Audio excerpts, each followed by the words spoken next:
जय माँ आदिशक्ति, जय माँ जगत जननी, जय माँ जगदम्बा। आज आप सभी लोगों को माता बगलामुखी के शतनाम का बड़ा ही चमत्कारिक प्रयोग बतलाऊंगा। पहले उससे जुड़ी एक घटना मैं आपको बतला दूं, क्योंकि ये अभी ताज़ा घटना घटी हुई है। यह घटना अभी मात्र 3 दिन पुरानी है।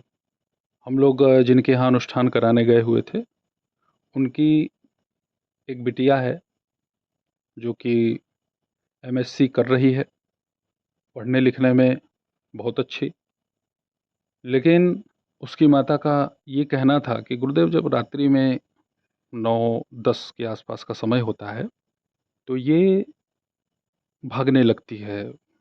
इसको ऐसा होता है कि जैसे हम बालकनी से कूद जाएं, या जैसे पंखे को बहुत देर तक निहारेगी कि उसी में हम अपने आप को समाप्त कर ले, भाई फंदा लगा लें।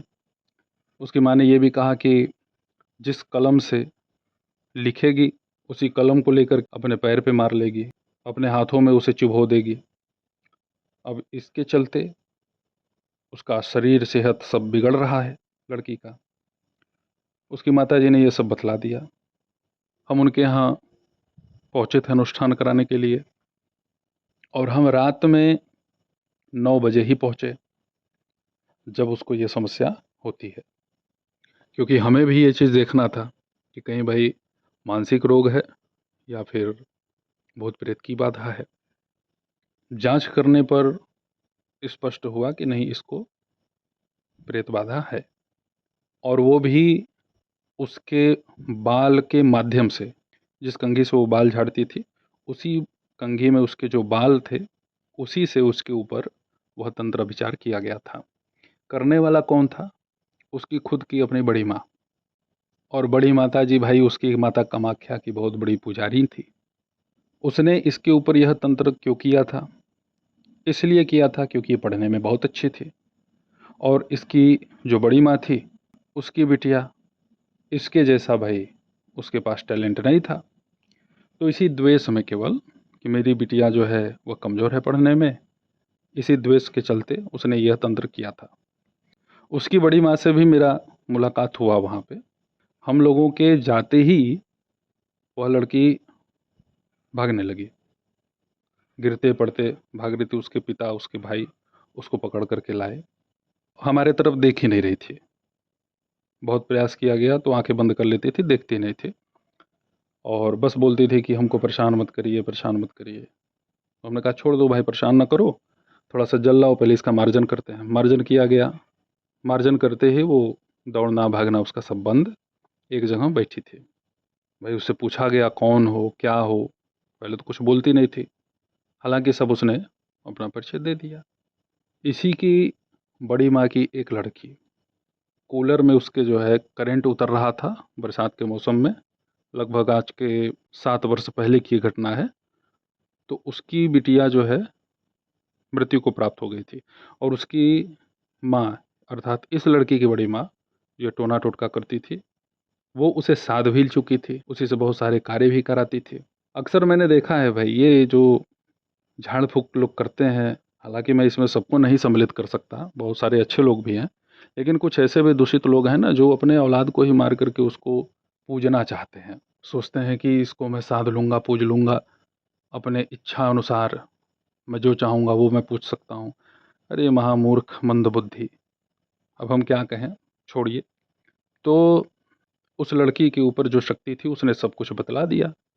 उस प्रेत की इच्छा नहीं थी कि वो ये सब करे, लेकिन उसकी माँ भाई कामाख्या माता की पूजा पाठ करके कुछ ऐसे अघोरियों से उसका संपर्क था कि वो ऐसे कार्य को सहजता से कर सकती थी। शक्ति उसके पास भी थी, ये मैं नहीं कहूँगा। माता कामाख्या का आराधना कर रही थी। माँ देखिए, कोई भी महाशक्ति हो, वो अपने भक्तों को निराश हताश नहीं करती। निर्दोष लोगों को ऐसे लोग बहुत सताते हैं, लेकिन जब अच्छे उपासक साधक से सामना हो जाता है तब हालत बिगड़ जाती है इन लोगों की। तो माता कामाख्या हमारी शत्रु तो है नहीं, वो तो जगदम्बा है। हम भी तो उसके लाडले पुत्र हैं। हमने माता पिताम्बरा का स्मरण करके उस लड़की के कल्याण के लिए निवेदन किया कि हे माँ, हमारा मार्गदर्शन आप करें, और हमें इसके स्वास्थ्य हेतु कौन से प्रयोग करने चाहिए। तो उसकी बड़ी माँ वहाँ पे आ गई, बहुत ही गुस्से में देख रही थी, जैसे कि हम लोग को खा जाएगी अभी। तो भैया आंखों से ही पता लग गया कि ये तो क्रोध में है भाई, चिढ़ी हुई है। तो हमने उससे सीधे कह दिया कि क्यों भाई, इस लड़की को इतना ज़्यादा परेशानी हो रहा है और तुम इतनी जो है शक्तिशाली बन रही हो, अपनी भी लड़की को तुमने नहीं छोड़ा मृत्यु के बाद। तो कह रही है जिसको तुमने पूज रखा है ना, वो मेरा कुछ नहीं कर पाएगी। आज तुम्हें मालूम चल जाएगा किससे तुम्हारा सामना है। हमने तो स्पष्ट कह दिया कि माता कामाख्या पे तुम जो इतरा रही हो इतना ना, वो हमारी भी माँ है, और तुम उस माँ की आराधना करके अपने आप को जो सर्वशक्तिमान समझ रही हो ना, तुम्हें भी आज मालूम चल जाएगा कि तुम्हारा पाला किससे पड़ा है। चलो, जो करना है सो तुम करो, अपने कर लो गुरु जी को, महाराज जी को फ़ोन। अच्छा भैया, वो अपना फ़ोन की किसी महाराज को। लगभग आधे घंटे तक हम लोग इंतज़ार कर रहे थे कि भाई कुछ हम लोगों को दिक्कत हो या कुछ समस्याएं हो तो उसके अनुसार देखा जाएगा। कुछ नहीं हुआ, बल्कि उल्टे ही वो अपना अकबक करने लगी, झूमने खेलने लगी। तो माता से हमने समझ लिया था कि यहाँ पे हमें उपचार किस माध्यम से करना है। यहाँ पे हमें रुद्र यामल का बगला अष्टोत्तर शतनाम प्रयोग करना है। उसका पाठ नहीं किया गया था, केवल हवन किया गया था। गाय के दूध में सुंदर स्वादिष्ट खड़े चावल का खीर बनाया गया था। इस खीर से हमने माता पिताम्बरा के इस अष्टोत्तर शतनाम स्तोत्र का कम से कम 36 पाठ का हवन किया, अर्थात प्रथम नाम से लेकर के 108वें नाम तक इस क्रिया को हमने 36 बार दोहराया। जैसे 108 बार एक आवृत्ति, फिर 108 बार दो आवृत्ति, फिर 108 बार तीन आवृत्ति, ऐसे ही 36 आवृत्ति हमने की। इसमें बीज मंत्रों का प्रयोग किया गया था। ओम क्रौंग वंग ग्लौंग ब्रह्मास्त्र रूपिणी स्वाहा। इसी भांति 108 नामों से आहुति प्रदान की गई थी, आम की ही लकड़ी पर। हवन कुंड के पास घी का दीपक हमने 36 संख्या में जलवा रखा था। सभी दीपक घी के ही थे। जो लड़की पीड़ित थी, परेशान थी, वह माता की कृपा से बड़ी ही तीव्र गति से स्वस्थ हुई। और जो माता कामाख्या की भक्ति करने वाली वो महिला थी, वो खुद ही अपने उस ऊर्जा से परेशान हुई, क्योंकि माता न्याय प्रिय हैं। वो किसी के साथ अन्याय नहीं करती। वो तो उनकी मजबूरी है, व्यवस्था है कि ऐसे दुष्टों का सहयोग करना पड़ जाता है उनको, लेकिन वो भी चाहती हैं कि किसी अच्छे साधक से इसका जल्दी से सामना हो और मैं इस नीच दुष्ट का संग छोड़ दूं। भाई, तुमने शक्ति सिद्धि अर्जित की है तो तुम उस शक्ति का सदुपयोग करो, किसी की सहायता करो, किसी निर्दोष की रक्षा करो। अब तुम्हारे पास कुछ माता ने कृपा दे दिया, तुम लगे उल जलूल के कार्य करने। अब भाई, वो बिटिया पढ़ने में अच्छी है तो ऐसा प्रयास करो कि उसकी नौकरी लगवा दो। या तुम्हारे पास इतनी ही शक्ति सिद्धि थी तो तुम अपनी बिटिया को काहे नहीं तेज कर ली। परेशान करने के लिए जो है बस तुम्हारे पास विद्या है। तो माता कामाख्या उस नीच का संग भी छोड़ दी। उसके जो महाराज जी थे, जो उसको गाइडलाइन देते थे, उनके महाराज जी का दोबारा उनके ऊपर फ़ोन नहीं आया। हम लोग तो वहीं बैठे हुए थे कि भाई हो सकता है वो वहाँ से कुछ भूत पिशाच बैताल भेजे हम लोगों के यहाँ, लेकिन कुछ नहीं हुआ। माता पिताम्बरा की कृपा से विजय हम सब की हुई। वो बिटिया आज स्वस्थ हो गई। विशेष करके मैं जिन प्रयोगों को करता हूँ उसका लाभ मुझे देखने को मिलता है। मेरा प्रयास यही रहता है कि मैं आप सभी लोगों के सन्मुख भी उस प्रयोग को उजागर कर दूं, जिससे आप सभी लोग भी अपना अपने परिवार की रक्षा कर सकें। बहुत ही शक्तिशाली यह व्यवस्था है। माता बगलामुखी का अष्टोत्तर शतनाम स्तोत्र, इसकी क्या महिमा है। चाहे वो विष्णु यामल का हो, चाहे वह रुद्र यामल का हो, दोनों अपने आप में अद्वितीय हैं, अकाट्य हैं, और माता की पूर्ण कृपा प्रदान कराने में यह अष्टोत्तर शतनाम बहुत ही प्रभावशाली माने जाते हैं। माता साधक के ऊपर शीघ्र अतिशीघ्र प्रसन्न भी होती है। माता बगलामुखी के अष्टोत्तर शतनाम स्तोत्र का प्रभाव निरंतर इसका पाठ करने वाले जानते हैं। बड़े से बड़े भूत प्रेत की जो ऊर्जा है भैया, वो तो साधक का सहज ही लगते हैं मदद करने, सहयोग प्रदान करते हैं कि ऐसे ऐसे कर दीजिए भैया, ठीक हो जाओगे। और यह बात तो सत्य है, जैसा हम करेंगे वैसा ही हम भरेंगे। कुछ लोग अभी वर्तमान में भी पाप कर रहे हैं, पहले भी करके आए हैं। उस पहले वाले दोष को वो काटे नहीं, पाप के ही बीज को फिर से बोने लगे और उसी की सिंचाई किए जा रहे हैं, तो मिलेगा क्या?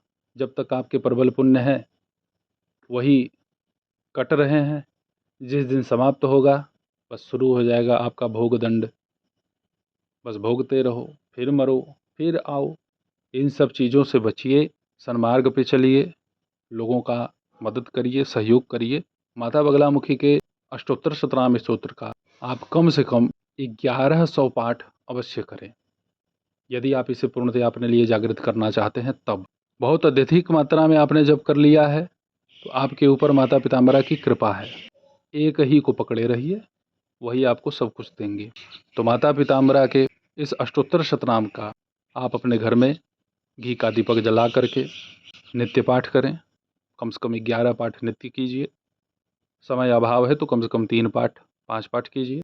बड़ा ही उत्तम लाभ आपको होगा। माँ साधक के ऊपर बहुत अत्यधिक प्रसन्न होती हैं। किसी भी प्रकार की कोई समस्या से वह साधक जूझ रहा है, माँ उसकी उस समस्या को अवश्य ही कमज़ोर करती हैं, दूर करती हैं। समय थोड़ा लगता है लेकिन माँ आपके ही पक्ष में कार्य करेगी। कुछ लोग थोड़ा सा निराश हताश हो जाते हैं, जल्दी उनको परिणाम चाहिए और वह माता को त्याग देते हैं।